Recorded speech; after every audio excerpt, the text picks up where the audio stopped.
Quando a gente pensa na origem da inteligência artificial, sabe, a imagem que vem é sempre de computadores gigantes, salas frias, códigos.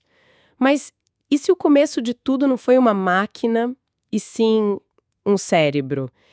E, mais especificamente, o olho de um sapo? É a imagem perfeita, na verdade. Porque a história real é muito mais orgânica, muito mais biológica. E hoje a gente vai mergulhar a fundo nisso, usando como base um vídeo ótimo do canal IA Clube, para falar de uma figura que é central, mas meio esquecida. Warren S. McCulloch. Warren McCulloch.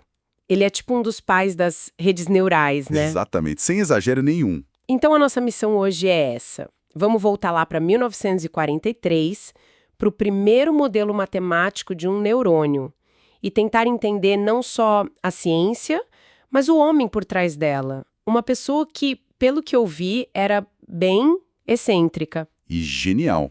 A combinação perfeita para uma boa história. Certo, então vamos começar a montar esse quebra-cabeça. Quem, afinal, foi Warren McCulloch?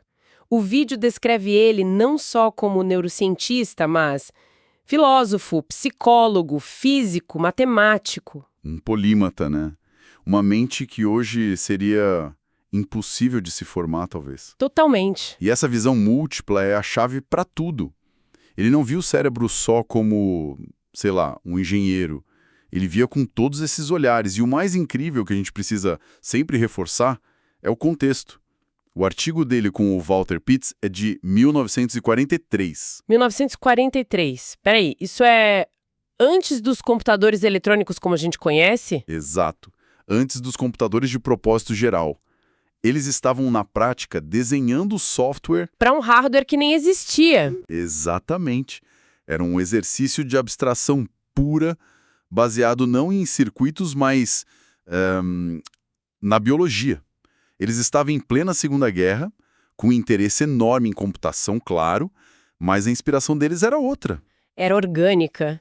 E é aí que entra a história do sapo, que eu mencionei. Isso, a história do olho do sapo é a grande sacada. Porque ela revela a filosofia inteira por trás do trabalho, né? Sim, foi uma descoberta fundamental. Hoje parece óbvio, mas na época foi uma revolução. Eles perceberam que o olho do sapo não manda uma imagem completa, tipo um vídeo, para o cérebro. Seria um desperdício de energia. Ah, entendi. O olho já faz um filtro. Isso. Ele faz um pré-processamento. Ele só manda sinais elétricos quando detecta algo muito específico, tipo um ponto preto se movendo. Ou seja, um inseto, o almoço. O almoço, o cérebro não precisa ver a lagoa inteira, ele só precisa saber onde está a mosca. É um sistema absurdamente eficiente. Então a meta deles era replicar essa eficiência. Criar um neurônio artificial que também fosse meio preguiçoso e focado. Essa é a definição perfeita. A natureza já tinha resolvido o problema da sobrecarga de informação e o neurônio de McCulloch e Pitts foi a primeira tentativa de traduzir esse princípio, essa eficiência, para a linguagem da matemática. E como era esse primeiro modelo? Porque hoje, com IA no nosso celular, a gente olha para trás e pensa, que simples. Mas na época, a ideia de descrever um pensamento com uma equação devia ser... Ficção científica. Total. O modelo em si era muito elegante. Ele recebia várias entradas e cada uma tinha um peso, uma importância diferente. Um conceito que, olha só, a gente usa até hoje em Machine Learning. A base de tudo. A base de tudo. E se a soma dessas entradas, desses pesos, atingisse um certo limite, um limiar, o neurônio disparava, mandava um sinal para frente. Se não, ficava quieto. Um sim ou não. Um sistema binário. Exato. Um portão lógico. Tá. A base tá aí. Mas tinha um problema gigantesco, né? Uma limitação que o vídeo destaca bastante. Uma limitação crucial. O modelo de 1943 não podia aprender. Os pesos eram fixos. Ele não tinha como se ajustar com base na experiência, sabe? Para corrigir os próprios erros. Faltava a alma da IA moderna. A retropropagação. O backpropagation. Isso. Peraí.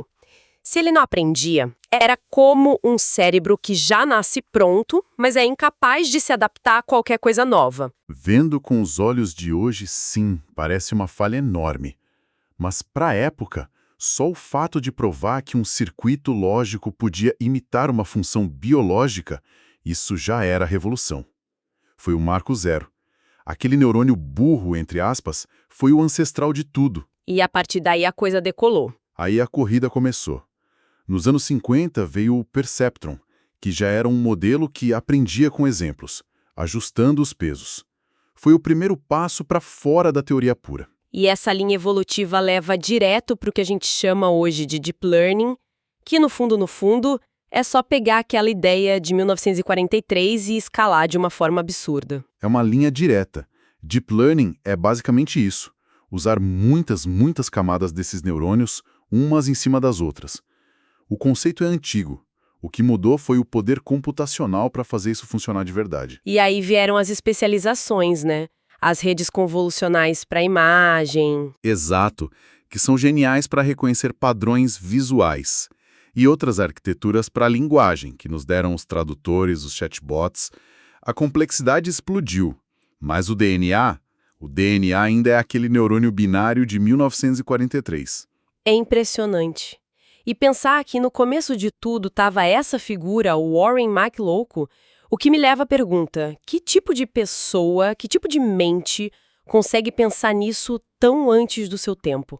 Quem era esse homem? E é aí que a história fica ainda melhor. O vídeo do IA Club analisa uma entrevista raríssima dele de 1969 para uma TV canadense. E assim, a imagem que surge é de alguém que quebra qualquer estereótipo. A aparência dele já era peculiar, né? Com um ar meio selvagem? Sim, um olhar muito intenso. E o estilo de vida, então? Ele se vestia de um jeito antigo para a época, com sobretudo, botas com pregos. Mas o que me pegou foi a rotina dele. Ele fala que dormia quase nada, né? Quase nada. Ia pra cama, tipo, 4 da manhã. Nossa! E não era só ele. Ele conta com a maior naturalidade que teve 17 filhos adotivos. 17. 17. E que eles, mais ou menos, seguiam o mesmo ritmo. Ele descreve uma casa que funcionava numa frequência totalmente diferente do resto do mundo. Uma espécie de comuna intelectual que nunca desligava. Uma casa com 17 filhos adotivos que iam dormir às 4 da manhã, parece menos um laboratório e mais um reality show. É incrível que ele conseguisse produzir qualquer coisa nesse ambiente. É um cenário caótico de imaginar, com certeza. Mas no meio desse caos, ele era uma mente de altíssimo nível. Na entrevista, ele menciona o QI dele, 140. O que, pra época, com a média sendo 95, era... É gigantesco. Mas o curioso é que ele não se achava especialmente inteligente. O que mostra a régua que ele usava para se medir, né? E tem aquela alegação dele que é simplesmente absurda. A de que ele teorizou o primeiro átomo tetraédrico aos 16 anos. Aos 16 anos, é uma mente que operava num nível de abstração desde muito cedo que é difícil de compreender. E tem um detalhe que torna essa entrevista de 69 ainda mais marcante e um pouco triste também. Sim, ele faleceu naquele mesmo ano, poucos meses depois da gravação, aos 70 anos. Aquele registro, com todas as esquisitices e genialidades, é um dos últimos vislumbres que a gente tem dele. E algumas das ideias que ele compartilha ali são muito provocadoras. Em um momento, perguntam para ele sobre cientistas na política e a resposta dele é categórica. É um não rotundo. Ele achava uma péssima ideia. E qual era a lógica dele? A lógica é fascinante. Ele diz algo como: cientistas controlam e descrevem coisas inanimadas, políticos controlam pessoas. E aí ele solta com aquele humor seco que mal conseguia controlar a própria equipe de pesquisa, que dirá um país inteiro. É uma visão de mundo bem específica. Ciência é o domínio do objetivo, da variável controlada. Política é o domínio do subjetivo, do imprevisível. E as duas coisas não se misturam no poder para ele. Exato. E essa visão se conecta muito com o que ele pensava sobre o nosso próprio hardware, o cérebro. Ele tinha umas ideias bem contraintuitivas sobre como a nossa mente funciona. Como a de que o cérebro começa a se deteriorar muito, muito cedo. Sim, ele fala que aos 16 anos já é possível ver pontos de falha, neurônios morrendo. O que soa terrivelmente pessimista, né? Tipo, o nosso auge é na adolescência e depois é só ladeira abaixo. Pois é. Mas aí ele apresenta um paradoxo maravilhoso. Se a gente perde neurônios sem parar desde jovem, como é que a gente continua aprendendo? Como a gente amadurece, fica mais sábio. E a resposta dele é a chave de tudo, né? É a chave. Ele explica que, embora o número de neurônios diminua, a massa cerebral, na verdade, aumenta por um bom tempo. Como assim? Menos peças, mas mais volume. Exatamente. Porque a mágica não está na quantidade de processadores, mas na qualidade e na quantidade das conexões entre eles. As sinapses. Ah, claro. Conforme a gente vive e aprende, a rede neural se torna mais densa, mais rica, mais interligada. Cada neurônio que sobra passa a ter conexões mais fortes e mais complexas. A qualidade da rede supera a quantidade de peças. É uma ideia muito poderosa. Ele até estima que aos 70 anos, ele mesmo já tinha perdido de 10 a 20% do cérebro. E que o mesmo valia para mentes como a de Einstein. O segredo não era ter mais células. Era ter conexões mais inteligentes. Isso muda tudo sobre como a gente vê o envelhecimento, a sabedoria.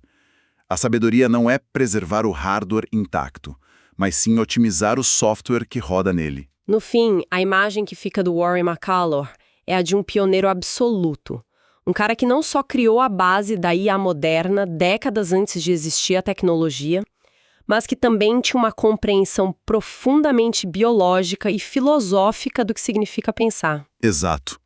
O trabalho dele é um lembrete de que a tecnologia mais avançada que a gente tem hoje nasceu da observação humilde da natureza, da biologia de um sapo, da mente de pessoas brilhantes que a usaram imaginar o impossível. E isso nos deixa com uma reflexão final, eu acho. Uma ecóloga explicou que o cérebro se fortalece criando conexões mais ricas, mesmo perdendo suas peças básicas. Se a qualidade das conexões é mais importante que a quantidade de processadores, o que isso diz sobre a natureza da aprendizagem e da sabedoria? Talvez o objetivo não seja só acumular mais informação, mas sim criar as conexões mais significativas entre as informações que a gente já tem.